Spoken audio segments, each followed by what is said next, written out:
I love that poster. It's great. Isn't it fantastic? Doesn't it make you want to just look at her? Isn't she magnificent? Yes. It's just brilliant. She was very fierce. She's Actually a warrior. Her sister. This one, Nancy. I was thinking of the blonde one, yes. She's a warrior. Definitely. Yes. Well, congratulations on the film. Thank you very much. I watched it the other day. Good, thank you. And I really loved it. Oh, good. Good. I thought it's the kind of film that they don't really make anymore. Was it a difficult project? Did you find that difficult? Did you find resistance to it? No, once I have to say we were financed. I've been on it for quite a few years with the producer. I started writing with the producer. It was a passion project for him. He'd loved the book since he was 12, and he became a sailor because of reading the book. All of those things, and he always wanted to make it, I think. And it took a little while to sort of get going because obviously there was but BBC Films came in quite early on and got right behind it, and they have been behind it since day one, and they've been fantastic, supporting it because it's a classic book, but as you say, it's a very traditional kind of it's a traditional storytelling, I'd say. There's no CGI, there's no animation, which in this day and age is quite unusual, but I think we all took the decision. And then when Philippa came on, it absolutely got completely cemented in stone that was how it was going to be told, that it was going to be told in a very classic way, but at the same time the magic sprang from the characters and how they see the world and what they do, as opposed to it being an artificial magic that was imposed upon it. So when they open a door, it's a real door, and they don't go into another world, they just go into another room, but the magic is happening in their heads and the imagination that the world that they then create. I think it works on both kids because it appeals to kids' sense of imagination, and also to the adults because it makes them, at least for me, it made me think of my own childhood and how free I used to be. Yes. I think a lot of people said that. That doesn't happen anymore. I just feel like, I don't know, parents are a bit more... I think they're cautious, and I think sometimes with good reason. But I think that when you see children, I mean, our kids came up onto the lakes, obviously, they learnt to sail. So these kids are really sailing these boats. And they had their own adventure while they were making this film. And that was beautiful to watch because you watch them commune, if you like, with nature and commune with the world and to get outside and to be part of that. And I think that has a huge effect on your psyche. It makes you feel... Yes, you feel very small in the landscape, but you also feel like you're part of something. And I think for kids, that's a really, really good thing for them to know that there is a world outside their computer and outside their screen, and it's there for the taking. And they, allow them to go and build a den or gut a fish or build a fire. Teach them those things because that's them learning about their world. So I'm hoping that the film will inspire that a little bit. Did you find it, because they're about the age where they kind of have their phone and... Yeah. Well, actually now everybody has a phone. Over two has a... Yeah, everybody has a phone and a tablet. Did they find it difficult to kind of detach themselves from them? I don't think they did, actually. I think for like the Teddy who plays Tatty, she's very like the character. I think she's gonna be a writer. She's an amazing storyteller, and her imagination just runs free. And I don't think I ever looked over and saw her on her phone at any point during it, because she's wrapped up in her own head anyway. So I think it all depends on the individual child. And obviously when they went home after filming, they could Skype, or they could FaceTime their friends, or they could do their Instagram or their Facebook. But I don't think that they felt disconnected from the world. I think it was an added dimension. To be there and to be doing this it was special, and it was added, and it gave their own experience at home just another layer. I think it was really good for them. Yeah, I wish I could do that again. I know, no phones. I mean, it's in the Lake District, you can't really get a signal, to be honest. You've got to kind of go up a mountain with your phone and wave it in order to get a signal. So you soon disconnected. Hard to make a film where your communication is quite tricky, but you do disconnect from it really quickly, and you find yourself just relaxing. It's amazing, amazing, amazing place. So I'm assuming you went on the site at the. I was there a lot. Yeah, I was there a lot, and it was brilliant. Just be part of it and to see it. What was one of the most challenging aspects of turning the book into the film?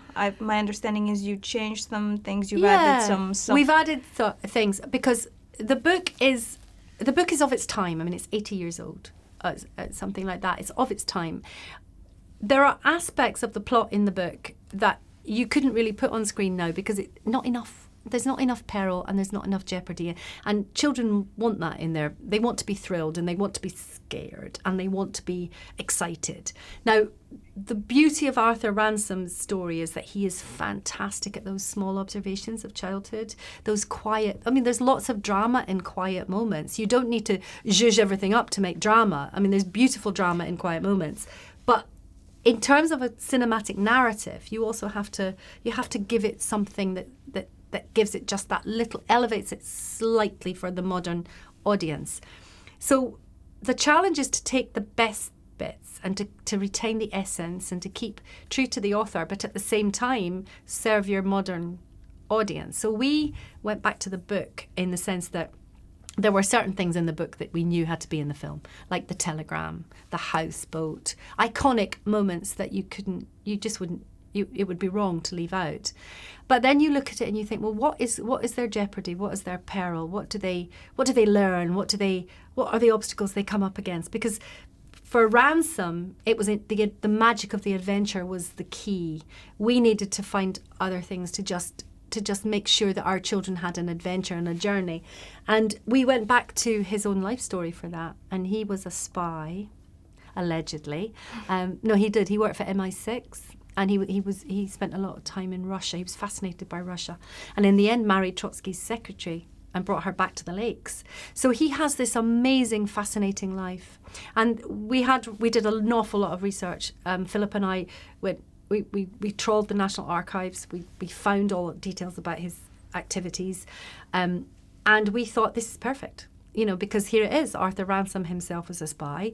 There's a storyline in the book which is about robbers stealing Captain Flint's trunk. So we just made them spies after him. And it felt like it was right and proper that we told Arthur's story within his own fiction. That's great. I was thinking I hadn't heard of him personally. I'm not sure how famous. It's quintessentially British, I would say. Okay. Quintessentially English.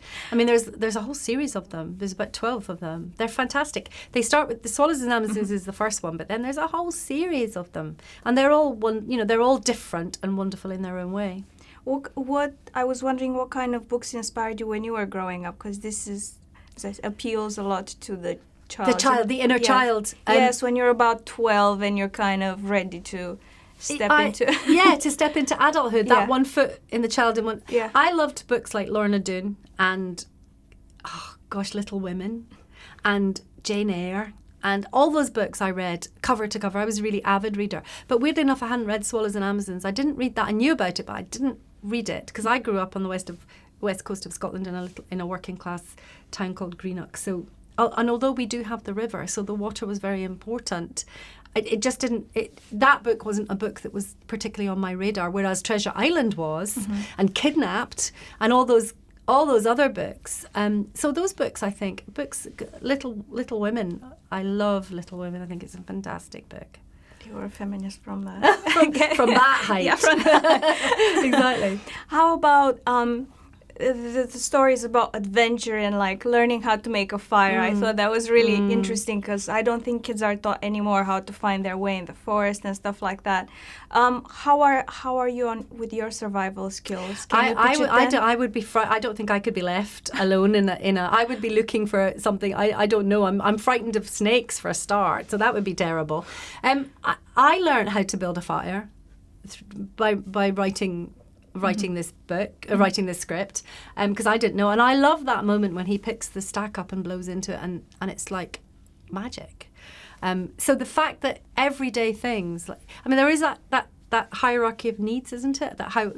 There's like a pyramid, and at the bottom is things that we all need. Like we need survival, we need shelter, and we need food, and we need warmth and we need, those are kind of the essentials of life.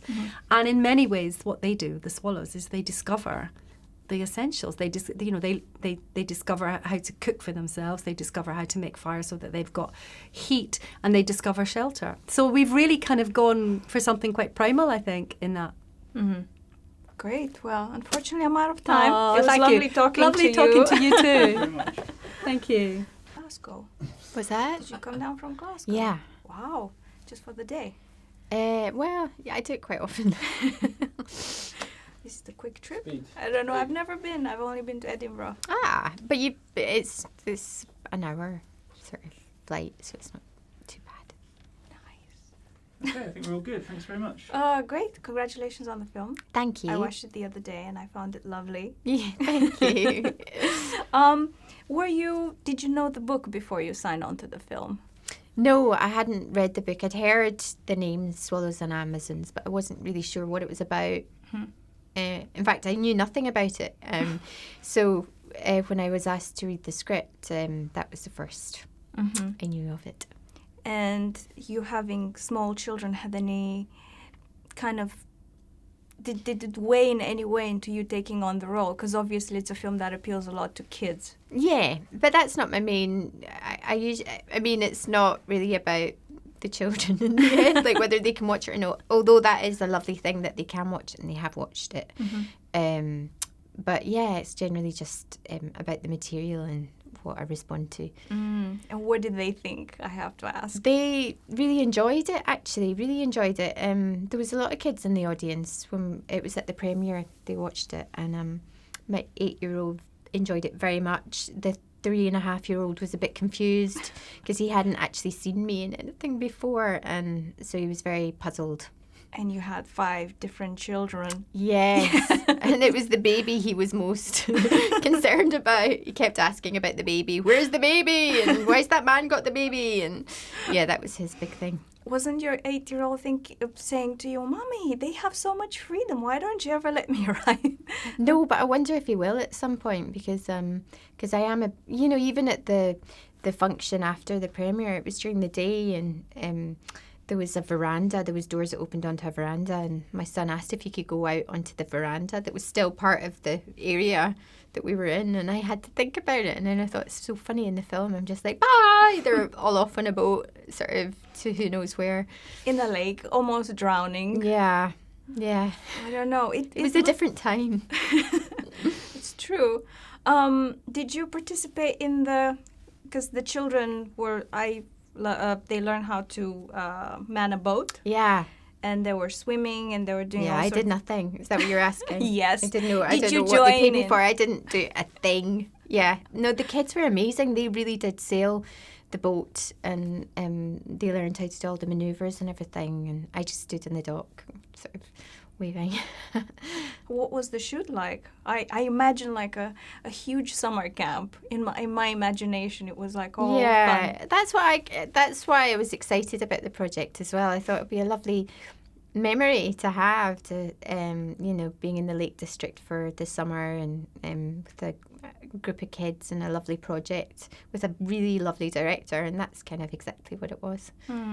Well, it was her first big feature, right? I think it's her first feature. Yeah. Yes. How did she compare to like other directors? Did it? Oh, she was amazing. I mean, I didn't think, you can really tell this is her first big feature. No, she was an incredible director. What I found amazing is that it's her, she's done so much TV before, and she's just gotten huge experience. One feature in her 50s. Like, it took that long for a woman to, yeah. Well, that's kind of the sad thing, really. It's just harder for women. I mean, there's a lot of women in the industry, but in the top departments, it's still sadly rare. Yeah, I've worked in film production before, and I kind of noticed that too. But do you feel it's getting better, maybe, especially it's now still with not, TV becoming, not golden age, but now TV is hailed at where the characters are at, where the good storylines are at. With like advent of Netflix and stuff like that. So do I think? Do you think it's gotten better for I think it's women? getting better incrementally. I mean, It's not fast. Not what people say. It's not fast. And also, this film obviously is based on a book that kind of appeals to children's sense of adventure. What kind of books influenced you when you were growing up that kind of had an impact on you for, you know, many, many years? Not anymore, obviously, but, you know, back in the day when you felt like you could really relate to some. I read a lot of the famous 5 books, and I read a lot of books where children were at boarding school, and I really wanted to go to boarding school. I was very far removed from that kind of upbringing, but yeah, I did. There was films about the great outdoors that I really responded to, but Swallows, I don't know how I missed it, but I did. Swallows and Amazons just was not on my radar. There's so many of them that they don't seem to write that type of book anymore. I don't know. Maybe it's just my imagination. They're not. It's like young adult dystopian fiction nowadays. It's all the rage. Yeah. All like. I'm just stuck in Harry Potter world with my son at the minute, so I don't believe there's any books outside Harry Potter, frankly, at this point. Which book are you on? We're on the Goblet of Fire. Is that right? It's the 4th one. Oh wow, you have a way to go. Yeah. And also, they learned a lot. The kids in the film learned a lot about surviving in the wild, and surviving, like having confidence in themselves. How are your survival skills like? Well, in the film, it shows you how to make fire. So if you were dropped into a forest or like... No, horrible. I'd be really horrible. I wouldn't be able to eat anything yucky. I'm much happier with city life and room service. So you're not a camper? I'm really not a camper. No. Great. Unfortunately, I'm out of time. Okay. Thank you very much. Thank you. Thank you. It's so hot, I know. And speak about Swallows and Amazons. Yay. Great, we are at speed. Thank you very much. Well, congratulations on the film. Thank you. I watched it the other day. I Good. thought it was really lovely. Remind me of the books I used to read when I was young. I saw you a couple of weeks ago. I was editing the BFG premiere, and you were with your daughter, almost giving an interview. And then the next week there was the Swallows premiere. Did you take your kids to that one? I didn't go to the Swallows premiere actually because it was in Oh. the Lake District and I never leave London.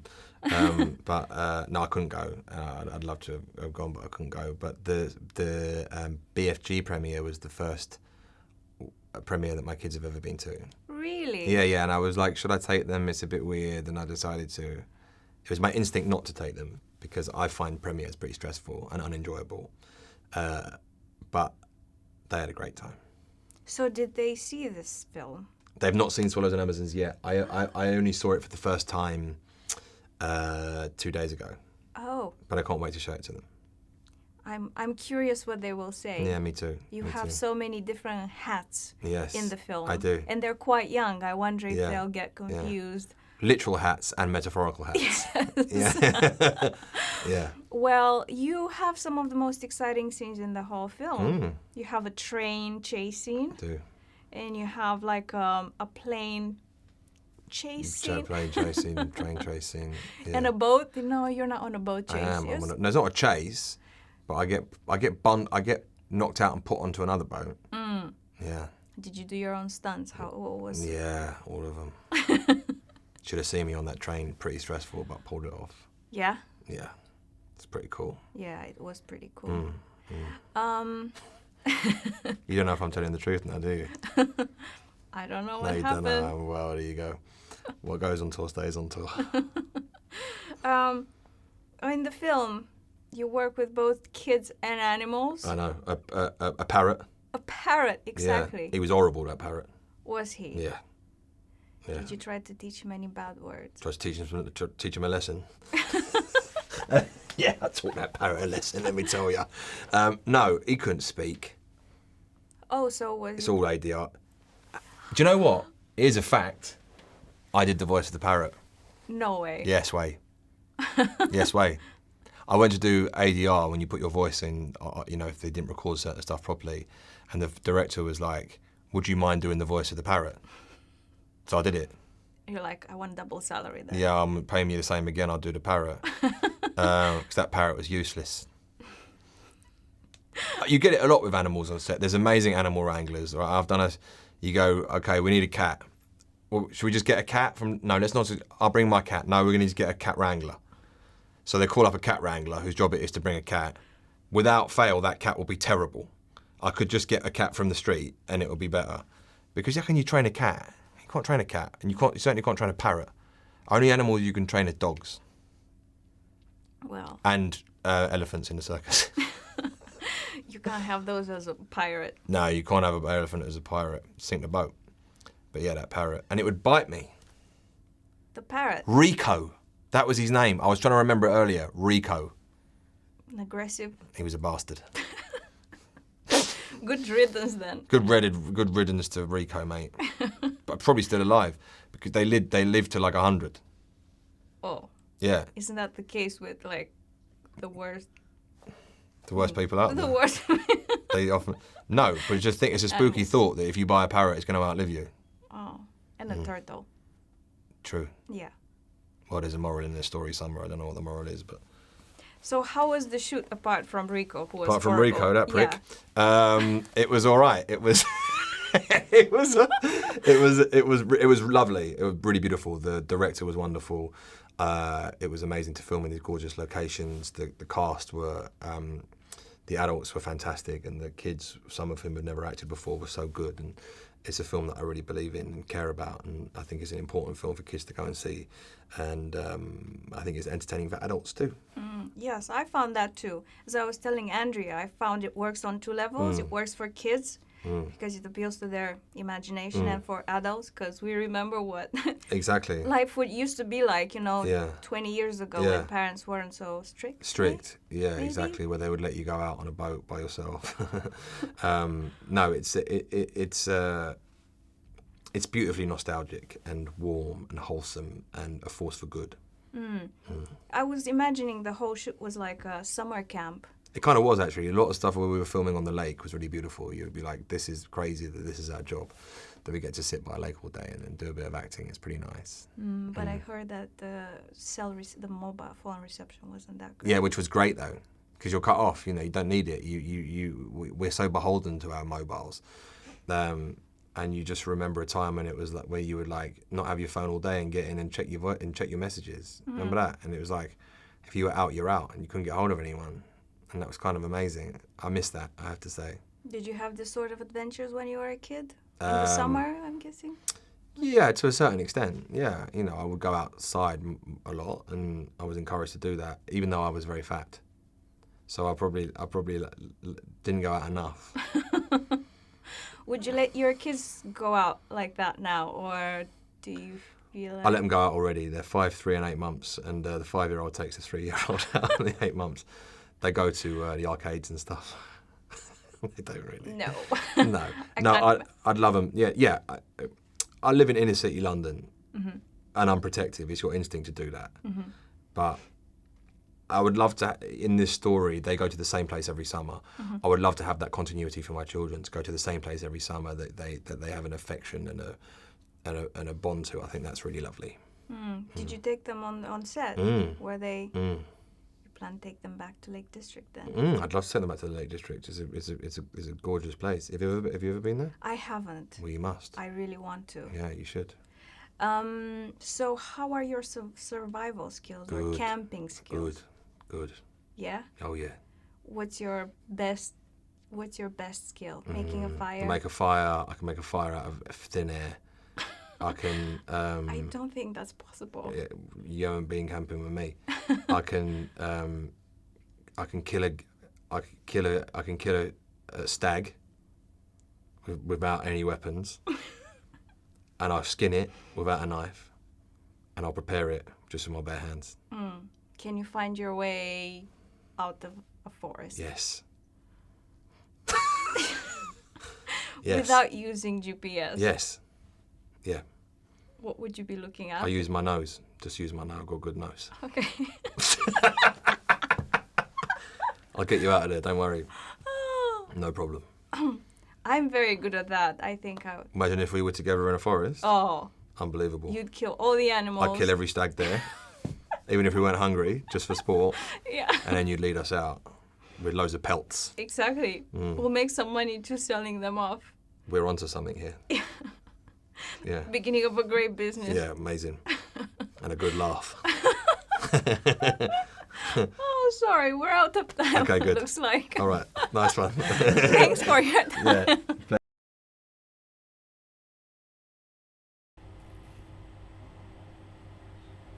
Side that didn't have the mole. Yeah.